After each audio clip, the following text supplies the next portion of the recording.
Another month down, amazingly. It's May and back for our monthly Ask the Mayor segment. I seem to be all tangled this morning. Good morning, Donna Deegan. Listen, it happens. Good morning, Ann. How are you? I'm great. It's nice to see you. Good Thanks to for see coming.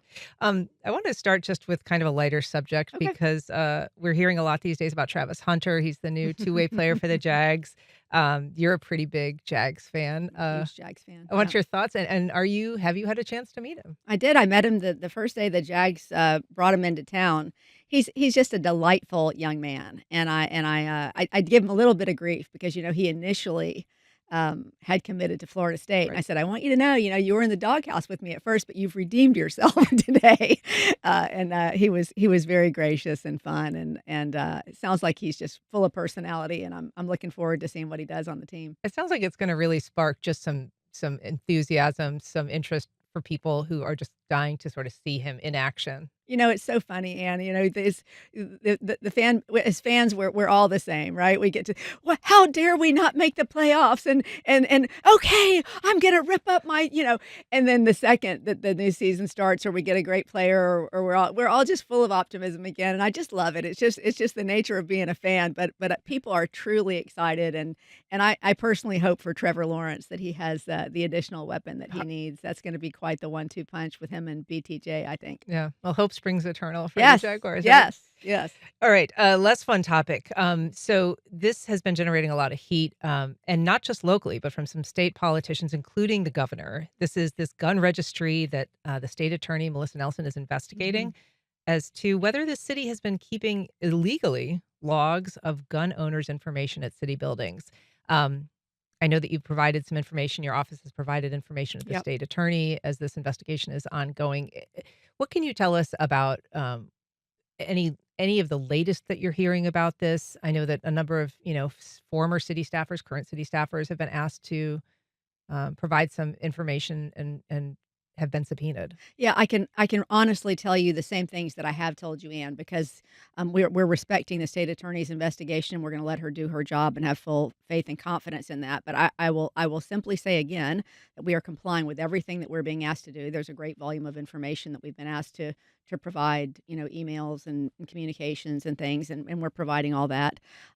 This directive was written before I came into office. I'll say that again. It was written before I came into office, before I was sworn in, and we know that from documentation. So we don't know how long before that was under discussion. But apparently, it was simply sent from a city employee to a security firm. Um, and beyond that, we have to wait for the investigation to find out what else happened. I can simply tell you it never made it to my level, never made it to me.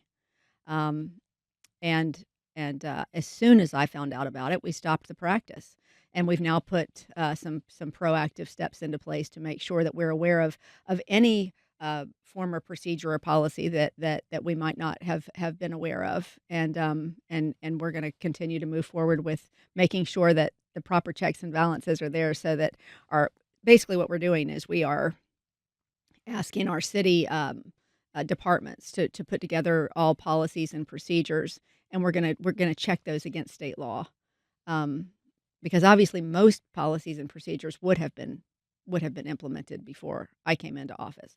Um, so we're gonna make sure that we're all on the same page there, and then just make sure that they follow the steps up the chain that need to be followed before anything is changed. How much of this is political? I mean, I know that you say that this was created before you took office, and the reporting has shown that this policy change was drafted prior to when you were sworn in. Yeah, and it really, we called it a policy change, but really it was simply a directive for a practice for the security company. That's really what it was. It wasn't a policy necessarily. It was this is the step that we're going to take to comply with this new law. I think that was that my supposition from simply what I know, what I've seen, is that this new law was going to go into place. I guess there was a response from the security folks, of here's how we're going to try to keep people safe. I don't, And from this what was a new law that basically was allowing people who were carrying concealed weapons into city buildings and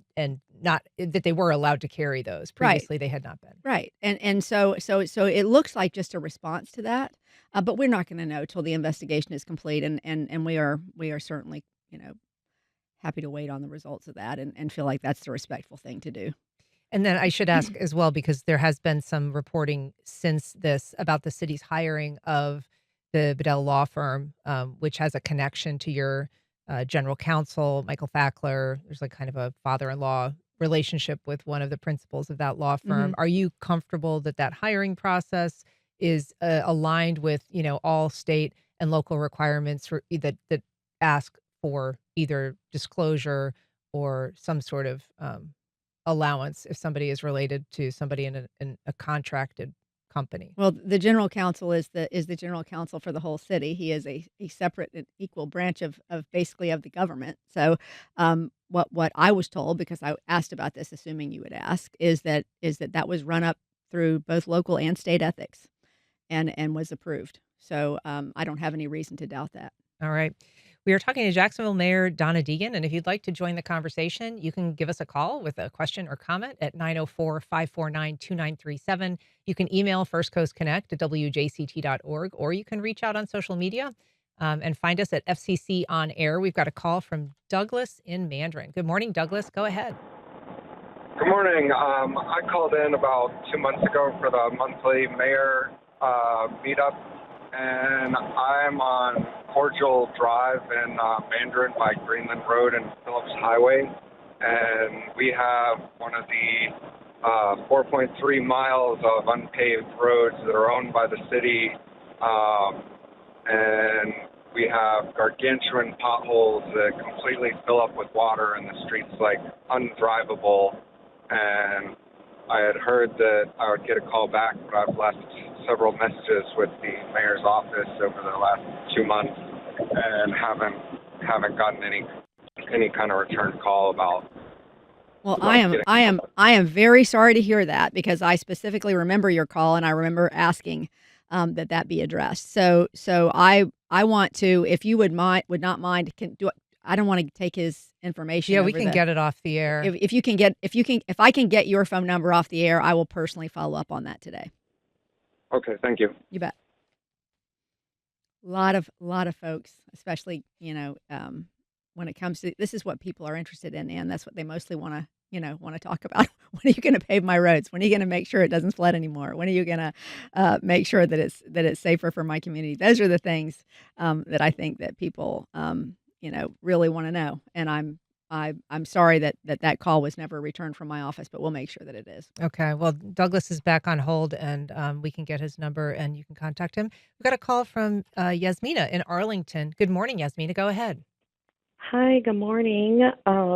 Thank you so much, Mayor Donna Deegan, for being so bold and still putting yourself out there to be accessible to your citizens. So I first want to commend you for that. Thank you. The point of my call today is really to see if you have any interest in creating a child care task force. There's so many families our day and age that are struggling to find affordable, quality child care, and I believe that would be something that is prudent to your citizens of today in terms of just being able to know that that's front of mind and that you identify that this is something that many people are impacted by. Listen, I think it's a great idea, and we've had many of these discussions. If you're someone who would like to be involved in something like that, I would love to speak with you. It certainly is an issue for a lot of families, and I think it is. It does make a lot of sense that it's something that we could address on a city level. All right. Thanks, Yasmina. I want to ask you about a story that was reported a little earlier this week by the Jacksonville Daily Record, Project Bluebird. This is something that involves an aircraft manufacturer. It could conceivably bring a lot of work to the city, as many as 1,200 Yep. workers earning significant wages. But one that, according to the Daily Record, could also involve a pretty big pile of city incentives. They were saying that the manufacturer is seeking about $430 million incentives for a $430 million production facility, rather. Yeah, but not, they're not asking us for $430 million, and thank goodness. No, what we have been told about this, and there are some things that I don't feel like I can really talk about in terms of this so far, but I will say this. What we are hearing is that what they are primarily looking for is rev grants. So they're And getting. remind us what those are, because not everybody knows that Well, basically that's a it's tax. basically a tax break is Mhm. what it is. Um, Doesn't come out of the general fund, right. is the big thing, and then, the other piece is I believe they are getting some help, from the state on that as well. So I don't think this is gonna be anything that's gonna give people a lot of heartburn, but something with a whole lot of upside for the city in terms of jobs and technology. Yeah. I mean, ref grants are very useful to the city in that way, but I've been thinking about those lately a lot in terms of downtown development because you start to have these projects that come online and they're, built and they're beautiful and they're presumably going to bring some additional activity downtown and some enthusiasm for downtown, but they won't be a revenue source in terms of being like producing property taxes for the city for sometimes all Well, in terms of decades. and those taxes would largely stay downtown, right? So what really is the big incentive with those is that it creates more, as you said, more activity, more business for all of our business owners. It creates, a destination or whatever it is that comes up. The idea is to bring that development downtown, and ultimately, obviously, those buildings will come on the tax rolls, but there are so many other benefits to having all of that development going on that you have to say what's the end game here, and the end game is create the city that we all would like to see with the amenities that folks would like to have and the ability to live, work, and play downtown, as we say. All right. We've got a call from Mrs. Green in St. Johns County. Good morning. Go ahead. Hi, Mayor Deegan. Question for you. So, as it relates to the new jail, from my understanding, roughly 70% of the occupants in the downtown jail um, have not been convicted of a crime, i.e., these are people who primarily just can't afford to be bonded out. So, my question is it really good business to invest nearly $1 billion in a new jail when 70% of your occupants aren't even convicted criminals? Well, I can't confirm that number. I don't know that number. That would be a question for the sheriff. But I will say that we are a growing city with a need for more than just jail space. It's important that we create the other amenities around the jail that really we don't have right now that I think are really necessary to making sure that we provide people with what they need. Even incarcerated people need services like mental health services. The whole idea behind the jail, in addition to having enough space and to frankly moving the jail off of what is a very desirable piece of property downtown, is it's not a building right now that's a particularly healthy building. We don't want people in a building that has mold or has other problems. It isn't big enough, and we want other facilities like youth facilities and mental health facilities and other things. In my discussions with the sheriff, really, it comes down to how can we best provide what the citizens of this community need, and certainly, you don't like to hear a number like that, but at the end of the day, when people are arrested, they have to go someplace until they're processed and moved on. So we are a big city. We need a jail. Every city is going to have a jail facility, and ours is frankly just outlived its useful life. We are going to be looking at whatever proposals come in to see how we can do that in the most economical way for the city, and we'll move forward from there. And, to her point, I mean, obviously, a lot of people in jail are waiting adjudication, they're Sure, waiting a trial, and so absolutely. they haven't been convicted of That's anything. a whole additional conversation, I think, truly, because there are so many ways in which that can be addressed, but it doesn't negate the fact that we need a jail facility.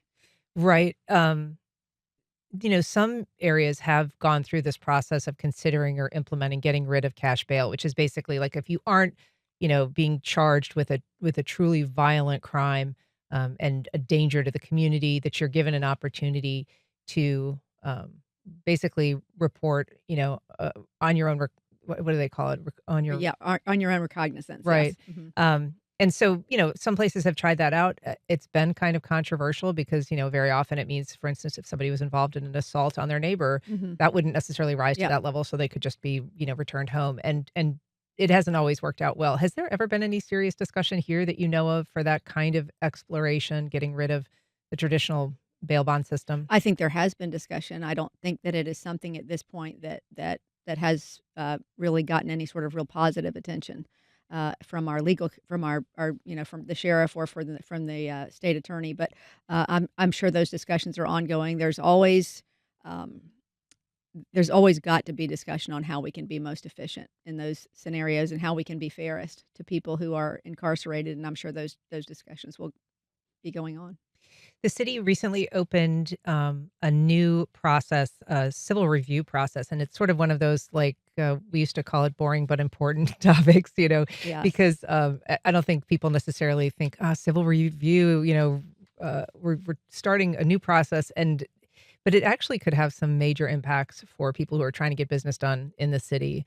Explain, if you can, just kind of what civil review is and what this is going to do to try to impact Well, how quickly that moves. it's basically covers the horizontal elements of construction projects like water and sewer lines, and drainage and roadways and parking and some of those sorts of things. But um, what we have heard over and over again from the development community is that permitting is too slow. And we started off with residential housing and have really gone now into the more commercial residential.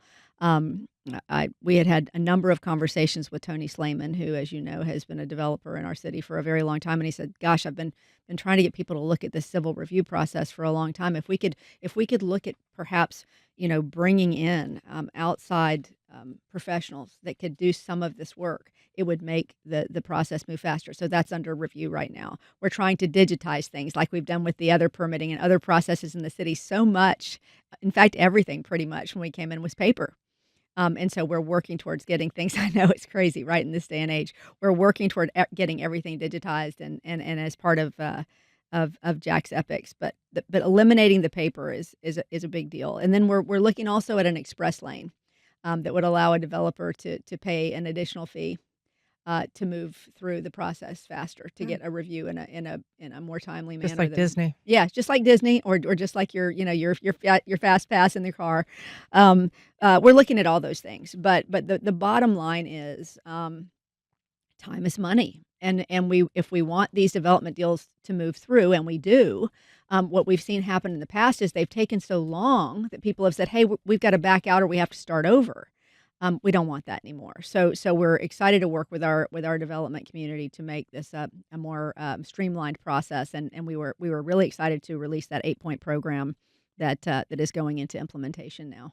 Question from Kelly via email. She says, "Hi, I've heard that all the Jacksonville parks are getting a makeover. That's great. What are you doing with all the old equipment?" And then she says, "Go Jags."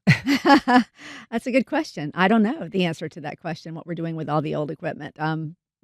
Did she? I wonder if she has a particular use she's hoping for that. I don't know. I don't know. She can email in, I guess, if she's got a follow up on that. And I would guess a lot of the stuff that's being phased out probably is Probably beyond old its old useful stuff. life. Yeah, Yeah. yeah, probably so. But yeah, we're really proud of our parks. We wanna continue to invest in those. We're proud of our park system here, and in addition to all the attention the riverfront parks get, we're just excited about making sure that all of the parks in Jacksonville are places where families wanna go and spend time. Yeah. But Kelly, if you want one of those hot old metal slides that, burn you when you go down, Yeah, I not guess. me. Yeah. I'm good.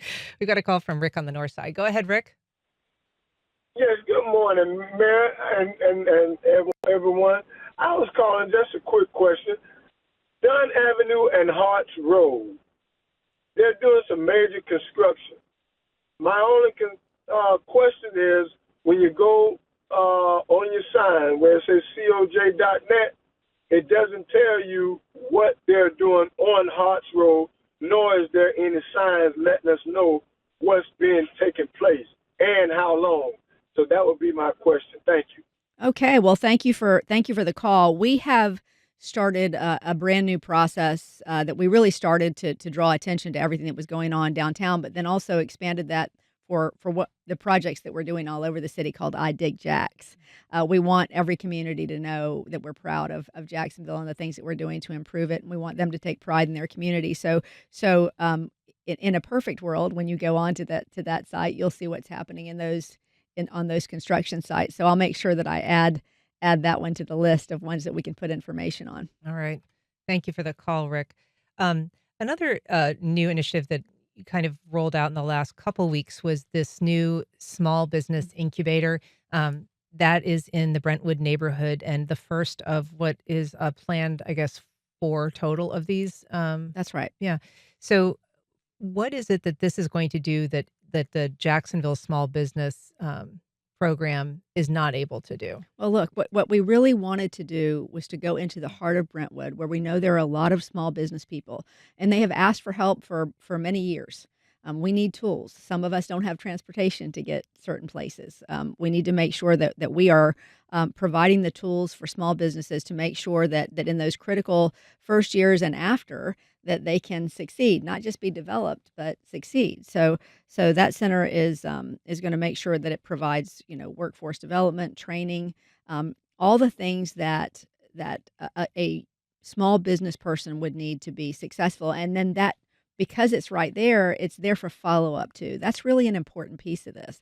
It's not just that you provide the training, but you're there with experts to provide the follow up. Because it's in the follow up that a lot of small businesses fail. I Can you think. walk through a little bit how that would work? Like, for instance, if I've got a home cake baking business, that I wanna sort of scale or create a brick and mortar, facility for, and I come into that center, what is it what awaits me? What is it that they could provide? What do they need from me as a person that's interested in starting, a small business or getting that support? Well, I couldn't tell you the exact steps that take place, but what we've been told by our JSEB providers or by Greg Grant and the folks that run that center is that there are so many steps that take place after you've created your small business. So you get your initial steps done, but then, have you created the type of a business plan that is necessary for you to succeed? You'd be amazed at how many small business people, it's not just automatic that people know how to create a successful business plan. The folks there will help them to create a successful small business plan and then walk them through that. Here are your marks that you want to hit. Here's what you need to keep track of, and then help them in that process. Here's the training that you need. Here's the follow up that you need. So I think that any small business person needs to learn those tools just like anybody who's starting anything new. But what we know is that many small businesses fail within the first year that they are created.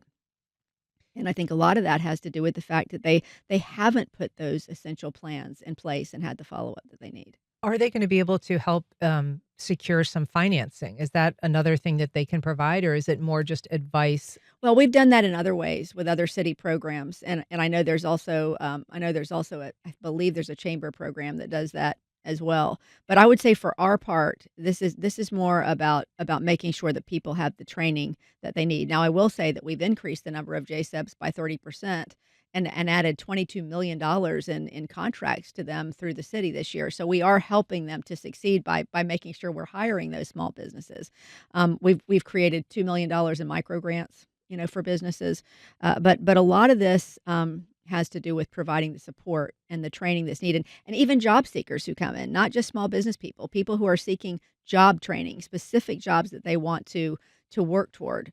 We have that training as well within that center, and there'll be one at the main library, the Phoenix Arts and Entertainment District, and also at Cecil Commerce Center that'll be coming online in the coming months. And that facility itself, it was built to be a liquor store that was very controversial. Now it's going to be this small business incubator. What is it that the community has settled on? I mean, are they satisfied now? Because there was, some concern. They'd wanted it to be a community center rather than this small business incubator. Yeah. Are you able to work with them towards that? Has there been any resolution in terms of how they feel about its use? Yeah, I met with Lydia Bell and her group that is focused on this weeks ago. We're going to meet actually again this afternoon, and continue to try to work towards something that will benefit them. But I will say that we determined with this building itself that 3,000 square feet was just really not the size of what you would need for a community center. You really need 15,000 square feet or more for a community center. You've got half a mile down the road, the library, which does have room right now for community meetings. That will be scheduled for a renovation at some point. It's in the CIP. But I know she has some other ideas, and we're going to sit down and we're going to talk through those. We want the community to be happy. We felt by listening to the business community that it was incredibly important to them to have this resource, and we felt the size of the building was perfect for that. So hopefully we'll continue to work toward a solution with her and that group. We've got a call from Lisa on the west side. Good morning, Lisa. Go ahead. Good morning. Thanks for taking my Hi, call. Lisa. I was just, hey, Donna, thanks for everything you're trying to do. Thank I you. just wanted to express a little disappointment in the fact that we won't have one long park along the riverfront, St. Johns River riverfront, with development behind it.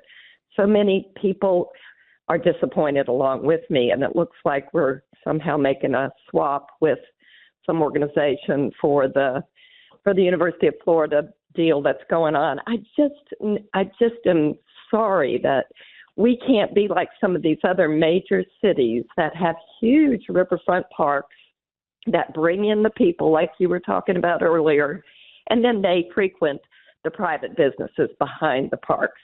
So that was all. I just wanted to express that disappointment because it sounds like it might be a done deal. Thanks, Lisa. Well, nothing's ever a done deal till it's a done deal. But I will say that this plan that we're currently discussing with the swap goes right in line with that Perkins and Will design that everybody agreed to.